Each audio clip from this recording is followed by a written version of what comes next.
कौन है कुणाल कामरा? जी हाँ, और ऐसा क्या कर दिया है कुणाल ने जो मच गया है बवाल।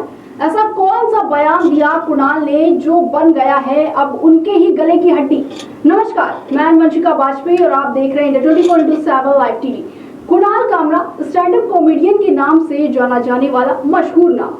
कॉमेडी ऐसी कि रोते को भी हंसा दे, लेकिन कुणाल की एक गलती ने अब उनके पूरे करियर पर क्वेश्चन मार्क लगा कर रख दिया है। बता दें कि कुणाल ने साल 2017 में यूट्यूब पर इंटरनेट पर इंटरव्यू लेना शुरू किया। उसी साल उन्होंने शट अप या कुणाल शो शुरू किया था। वो इसी शो की वजह से लोगों की नजर में आए और धीरे धीरे इतने ज्यादा फेमस हुए या शायद ही कोई होगा जो उनका नाम नहीं जानता होगा।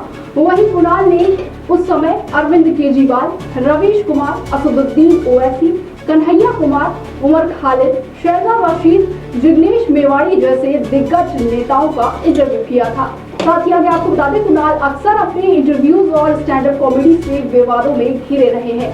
वही साल 2020 में एक फ्लाइट में सफर के दौरान उन्होंने पत्रकार अर्नब गोस्वामी पर भी कमेंट किया था, जिसके बाद उनका ये कमेंट उन्हीं पर भारी पड़ गया और इंडिगो, एयर इंडिया और गो एयर और स्पाइसजेट ने कुणाल कामरा पर अपने विमानों के जरिए यात्रा करने पर 6 महीने के लिए रोक लगा दी थी। साथ ही आपको बता दें कि वही अगर बात करें कुणाल कामरा के सोशल मीडिया फॉलोअर्स की, तो उनके यूट्यूब पर 2.31 मिलियन फॉलोअर्स हैं। वही इंस्टाग्राम की बात करें तो उनके इंस्टाग्राम पर भी अच्छे खासे फॉलोअर्स हैं, जिनकी संख्या 1 मिलियन में आती है। अब आइए जानते हैं कि कुणाल ने ऐसा क्या कर दिया जिससे आप राजनीतिक गलियारों में विरोध शुरू हो गया है। दरअसल कुणाल कामरा का महाराष्ट्र के डिप्टी सीएम एकनाथ शिंदे के ऊपर टिप्पणी करना उन्हें भारी पड़ गया, जिसके बाद अब वो विवादों में घिर गए हैं। आइए जानते हैं कि क्या था कुणाल का वो विवादित बयान।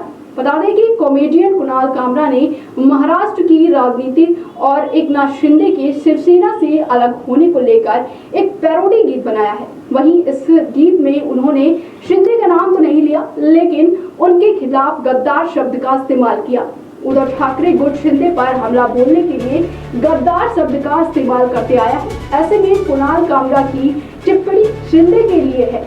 बताया जा रहा है कि ऐसे संदेश जाने के बाद शिवसेना ने कुणाल कामरा पर जहां पर कार्यक्रम हुआ था वहां पर तोड़फोड़ करना शुरू कर दिया, जिसके बाद उनके इस बयान ने राजनीतिक गलियारों में तूल पकड़ लिया। आगे आप आइए जानते हैं कि अपने प्रोग्राम के दौरान क्या कुछ कुणाल ने बोला। तो देखिए, कुणाल ने कहा था कि जब जज के ऑर्डर में लिखा है तो उन्होंने महाराष्ट्र के इलेक्शन में किया है, इसलिए उसके बारे में तो बोलना ही पड़ेगा। कामरा ने इसके बाद अपने शो में कहा कि शिवसेना बीजेपी से बाहर आ गई, फिर शिवसेना से बाहर आ गई, फिर एनसीपी से बाहर आ गई। वहीं एक वोटर को 9 बटन दे दिए गए। वहीं जब अब सब कंफ्यूज हो गए हैं, चालू एक बटन यानी कि एक जन व्यक्ति ने किया था। मुंबई में एक बहुत बढ़िया डिस्ट्रिक्ट है, वो ठाणे से आते हैं। वहीं फिर इसके बाद कुणाल कामरा एक म्यूजिक की धुन पर गीत सुनाते हैं।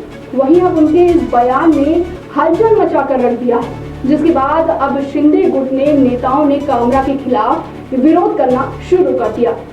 वहीं अब इस विवाद में बहुत से नेताओं ने बयानबाजी करनी शुरू कर दी, जिसके बाद शिवसेना सांसद नरेंद्र मास्के ने चेतावनी देते हुए कहा है कि उन्हें सांप की दुम पर पैर नहीं रखना चाहिए। उन्होंने कहा कि कुणाल कामरा एक किराए के कॉमेडियन है और वो कुछ पैसों के लिए हमारे नेता पर टिप्पणी कर रहा है। साथ ही महाराष्ट्र की बात तो दूर, कुणाल कामरा पूरे भारत में कहीं भी स्वतंत्र रूप से नहीं जा सकते। शिवसैनिक उन्हें उनकी जगह दिखा देंगे। वहीं उनका कहना है कि हमें संजय राउत और शिवसेना के लिए दुख है। वहीं उनके पास से हमारे नेता पर टिप्पणी करने के लिए कोई पार्टी या कार्यकर्ता नहीं बचा है। यही वजह है कि वो इस काम के लिए उनके यानी कि कुणाल कामरा जैसे लोगों को काम पर रख रहे हैं। वहीं आगे आपको बता दें कि दूसरी तरफ कुणाल कामरा का उप मुख्यमंत्री एकनाथ शिंदे पर किए गए कटाक्ष को लेकर भाजपा विधायक राम कदम ने ओछी पब्लिसिटी करार दिया है। वहीं इस दौरान MIDC पुलिस स्टेशन में कुणाल कामरा के खिलाफ FIR दर्ज कर ली गई है, जिसे शिवसेना विधायक मुरजी पटेल ने दर्ज कराया है। साथ ही आपको बता दें कि मुरजी पटेल ने कुणाल कामरा को 2 दिनों के भीतर माफी मांगने की चेतावनी दी है और कहा है कि अगर उन्होंने माफी नहीं मांगी तो शिव सैनिक उन्हें सार्वजनिक रूप से शर्मिंदा करेंगे और साथ ही काले पोत देंगे।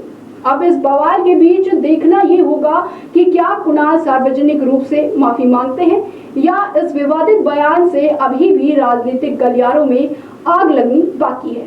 ऐसी तमाम खबरों के लिए देखते रहिए इंडिया 20.7 लाइव।